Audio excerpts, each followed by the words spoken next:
Welcome to the WIHS Journal. Well, today is part 2 of our second part of our interview.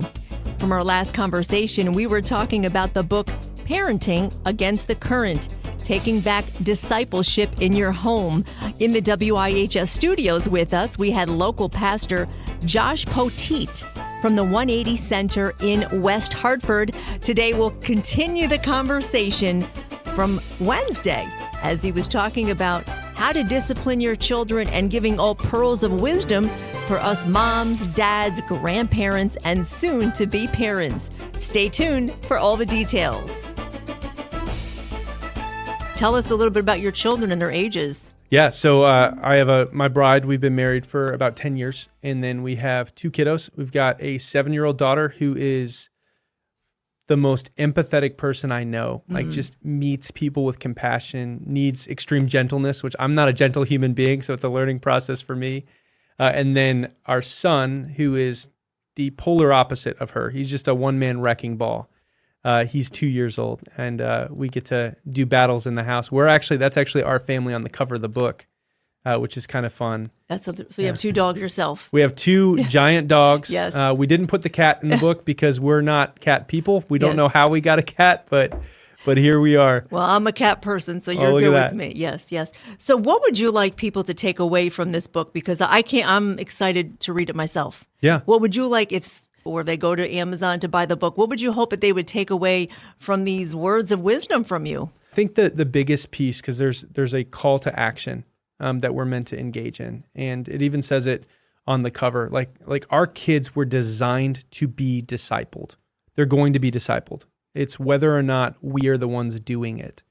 And so there's a call to action there for parents of don't let the world disciple your kids. Don't let their friends disciple them. Listen, their friends could be incredible, but you are the one that God has placed in this moment for your family to lead. And I would even go as far to say, don't let the church disciple your kids. And here's why. You're not meant to delegate the role that God gave you. The church wants to partner with you, like engage with the church, have community, have people around you. But you have the role of leading your family. Feel the tension, do it well, and also know that you're going to botch it. Like you're not always going to nail it. And that's okay. Like there's grace for that. I want to fail in front of my kids because then they know perfection's not the target. If perfection is the target, shame is going to own our kids. But if, hey, no, I'm going to fail forward. I'm going to take ground for King Jesus, whether it's through doing it well or tripping on my feet. I'm going to do it with Jesus, for Jesus. Yeah. And our family can do that too. So there's that call of this was made for you. It's not a role that you can afford, your family can afford to delegate. Yes.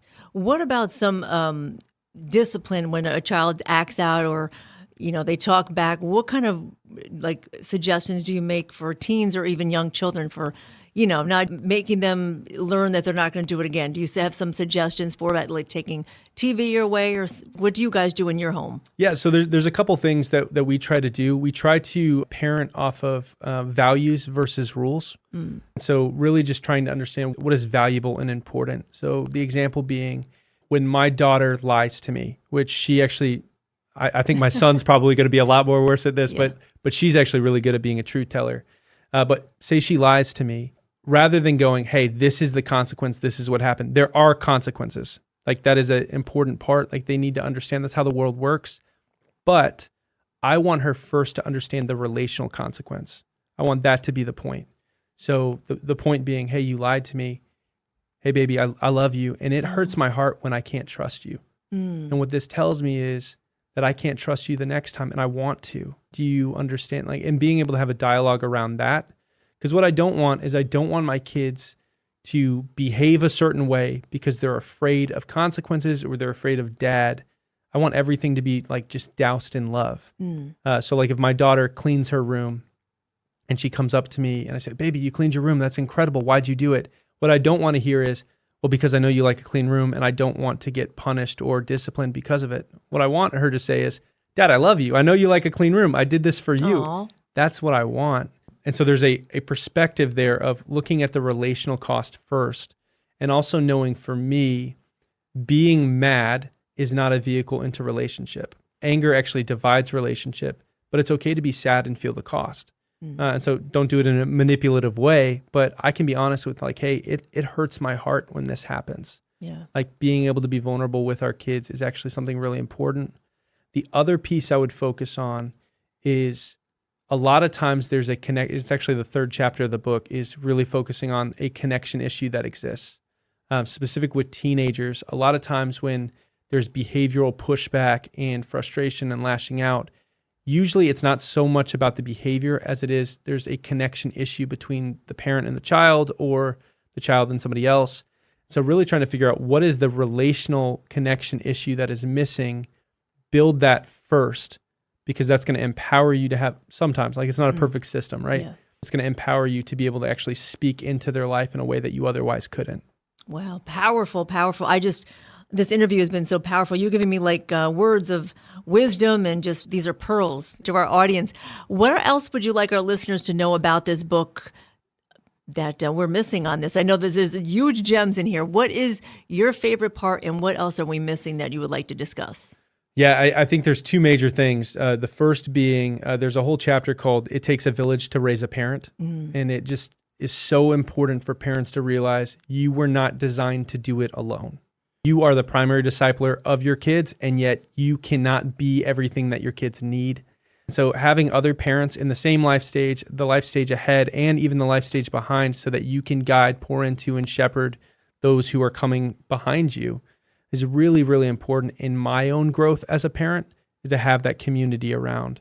And the second is knowing that we can fail forward, knowing that your role is not to be perfect. Your role is to model humility and love and the grace that you receive through Jesus, meaning that the person that my daughter should hear and my son should hear, will you forgive me from the most, is me. Like I should be asking for forgiveness far more than I expected from them because I am the leader and I'm modeling it. It means that I don't hide my weakness. Testimonies are a big part of this. Like if you are a follower of Jesus, you have a beautiful testimony of Jesus saving and redeeming and restoring and calling you to what is better.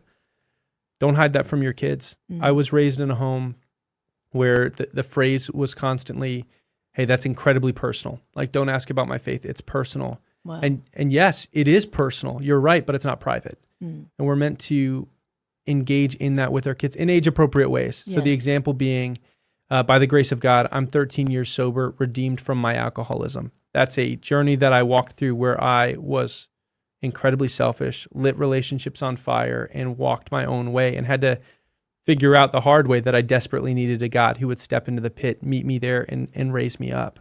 Now, the concept of alcoholism, a little bit too deep for my 7-year-old to understand. Yes. But what she does know, and you could ask her right now, hey, did your dad live a life before Jesus? Yes. Was he selfish? Yes. Like she could walk through some of the details of how jacked up I was and still sometimes am. And she sees the gospel through that. And eventually, when she's old enough, she's going to hear the rest of the story. Point being, we don't need to hide the broken parts from our family. The rub is they already see it. Like nobody knows your brokenness like your family. So rather than saying, hey, you need to hide this from the world and you need to keep it buried, we can actually model, no. Like, I am broken. That's why I needed Jesus. Yes. Like, that's why he stepped in and I'm hidden in Christ. Not that I hide my brokenness, but I can rejoice all the same in my weakness, pointing to the one who redeemed me. That's something that every parent gets to invite their kids into if they're brave enough to do it. Amen. Yeah.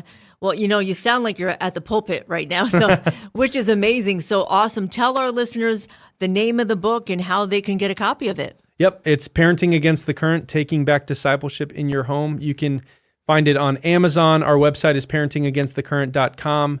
Would love for you guys to be able to check it out. It's on Kindle, paperback, and Audible.